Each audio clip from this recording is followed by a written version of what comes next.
इस वक्त हम सक्खर के उस मुकाम पर हैं जहाँ पर इसे सेवन सिस्टर कहा जाता है। सेवन सिस्टर के बारे में बहुत सारी बातें हैं जो हम आपको आगे चलकर बताएंगे, मगर जो सबसे ज़्यादा बायाम है, जिनका कहीं तारीख में जिक्र भी है कि ये 7 बहनें थीं जो किसी भी गैर महरम ने इनको आज तक नहीं देखा था। उस एक ऐसा वक्त भी आया और कहा यही जाता है कि राजा दाहिर के दौर में एक ऐसा वक्त आया कि कुछ उबाश लोगों ने इनकी असमत दरी की कोशिश की, तो उन्होंने अल्लाह से अपनी फरियाद की कि अल्लाह हमारी असमतें बचा ले, और परवरदिगार की तरफ से होना मुआजिज़ा हुआ कि एक चट्टान इन पर आन गिरी और ये 7 की 7 बहनें वहाँ मदफून हो गई।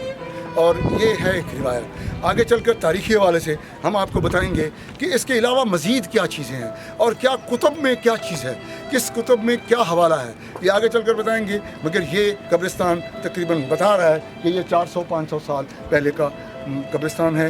इसके मज़ारात, इसकी कब्रें बता रही हैं कि यहाँ पर मदफून लोग जो हैं वो सैकड़ों साल पहले दफन हुए हैं। कौन कौन दफन है, किस किस की कब्र है, ये आगे चलकर हम आपको बताएंगे। फ़िलहाल हमारे साथ नाज़रीन, सक्खर में वैसे तो बहुत सारे मकामात ऐसे हैं जो बाहर से आने वाले देखने के लिए वहाँ ज़रूर जाते होंगे, मगर सक्खर बैराज, सक्खर ब्रिज, साधु बेला मंदिर और सेवन सिस्टर यानी सती जो स्थान, वहाँ पर जो बाहर से आने वाले लोग हैं वो ज़रूर जाते हैं। साधु बेला मंदिर, सती जो स्थान और सक्खर पुल ये 1-1.5 किलोमीटर के अंदर अंदर एक ही मकाम पर हैं। आज हम बात करेंगे सती जो स्थान पर।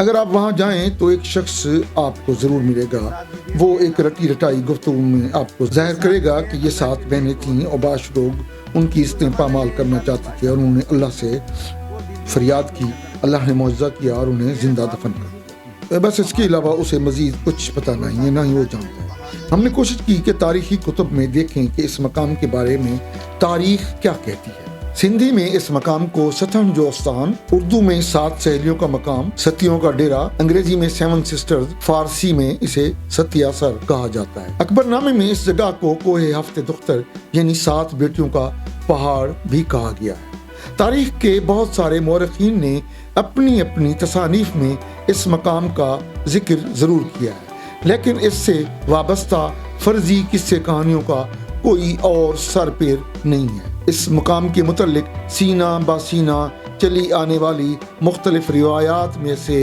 हम 3 का जिक्र ज़रूर करेंगे। एक वही जो इस मकाम पर मौजूद मुजावर की शक्ल में ये शख्स कह रहा है। दूसरी ये भी बात है, कहीं कहीं मिलती है कि सती जो स्थान के नाम का पस मंज़र लफ्ज़ सती ही है, जो कि हिंदू शादीशुदा औरतें अपने शोहरों की वफ़ात के बाद उसी चिता में कूदकर शोहर के साथ वफादारी की रस्म निभाने के लिए अपने आप को जला लेती थी। मुमकिन है कि उन 7 खवातीन ने राजा दाहिर के सिपाहियों के हाथों असमत दरी का निशाना बनने की बजाय खुद सूजी कर ली हो। नंबर 3, कुछ लोगों का कयास है कि यहाँ 7 बुजुर्गों ने चिला कशी की थी, इसलिए इसे 7 स्थानों का नाम दिया गया है। इस तरह की मजीद किस्से कहानियाँ भी ज़बान ज़द आम है। मुगल बादशाह जिस तरह फन तामीर के दिलदाता थे, उनके असरात उनके दरबारियों पर भी कैसे नहीं होंगे। 425 साल पहले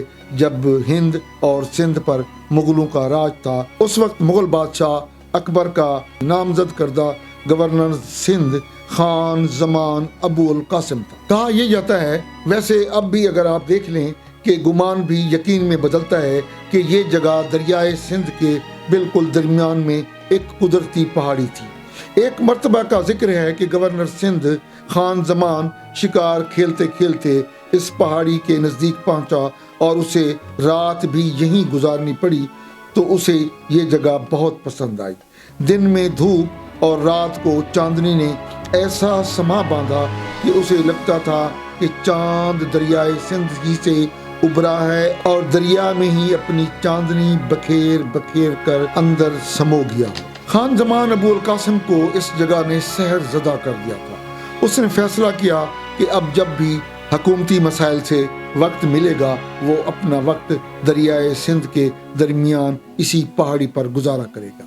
अबू अल कासिम चांदनी रातों को यहाँ महफिलें भी सजाया करता था। गवर्नर सिंध अबू अल कासिम खान जमान ने इस जगह को अपने और अपने अहला खाना की आखिरी आरामगाह के طور پر منتخب کیا۔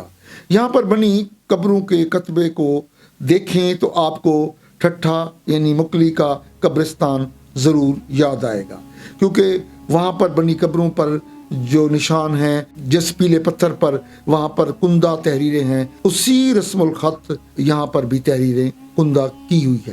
اس استان کے میناروں پر غور کریں تو یہ بھی آپ کو مغلیہ دور میں ہی لے جائیں گے۔ یہاں چھوٹے بڑے 12 مینار تعمیر کیے گئے تھے، جو کہ کچھ نیست و نابود ہو گئے ہیں اور چند قائم ہیں۔ ان میناروں پر خوبصورت کاشی گری کا کام کیا گیا ہے۔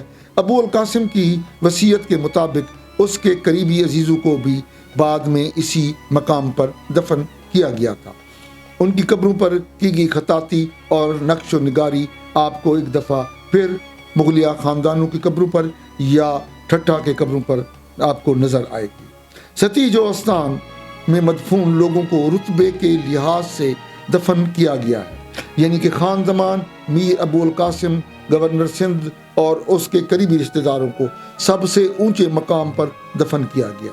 دوسرے پلیٹ فارم پر گورنر سندھ اور ان کی اہلیہ کی قبریں ہیں، تیسرے پلیٹ فارم پر درباریوں اور چوتھے پلیٹ فارم پر خدمت گاروں اور بچوں کی قبریں ہیں۔ یہاں پر 100 کے لگ بھگ چھوٹی بڑی قبریں ہیں اور ان میں اکثریت پر اکبر اعظم کے دور کے رسم الخط کی تحریر خان زمان ابو القاسم کی قبر پر تاریخ وفات 1038 ہجری ہے، جبکہ میر اسفند، مرزا محمد، مرزا ابو المظہر، میر ابو البقاء، میر خان اور مرزا محمد افضل کی قبروں کے کتبے کا سال 1084 ہجری درج ہے، جس سے حیرت ہوتی ہے کہ کیا اتنے اہم لوگوں پر موجود یہ لوگ ایک ہی سال میں کیسے کسی ثانیہ کی نظر ہو گئے۔ ابو القاسم کے 2 پوتے اور 2 نواسے بھی یہاں دفن ہیں۔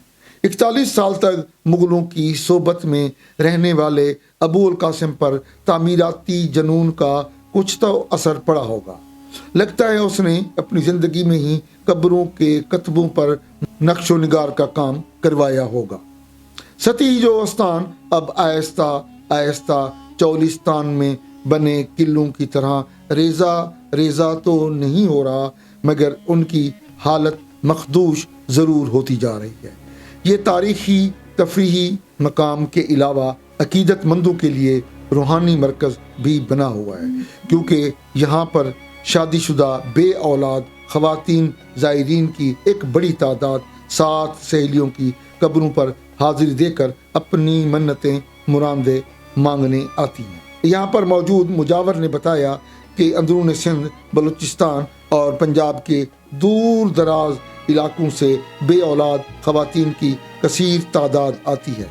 بتایا گیا ہے کہ ستی جو استان میں جہاں ان 7 خواتین کی قبریں ہیں، وہاں پر خواتین موجود ہوتی ہیں جو ان بے اولاد خواتین کو ایک رسم سے گزارتی ہیں، جس میں خواتین کی کمر پر تالا باندھنے اور حجرے میں موجود جھولوں پر مختلف رنگوں کے دھاگے باندھنے کی رسم کی جاتی۔ مجاور نے بتایا کہ اولاد تو رب کی عطا ہے، ہم کسی کو اولاد تو نہیں دے سکتے، مگر مایوس لوگوں کو امید کی کرن نظر آتی ہے، تبھی تو وہ یہاں کھینچے چلے آتے ہیں۔ دیکھتے رہیے Q1 TV۔ Thank you very much, آپ کا بہت شکریہ، آپ نے اتنا وقت دیا۔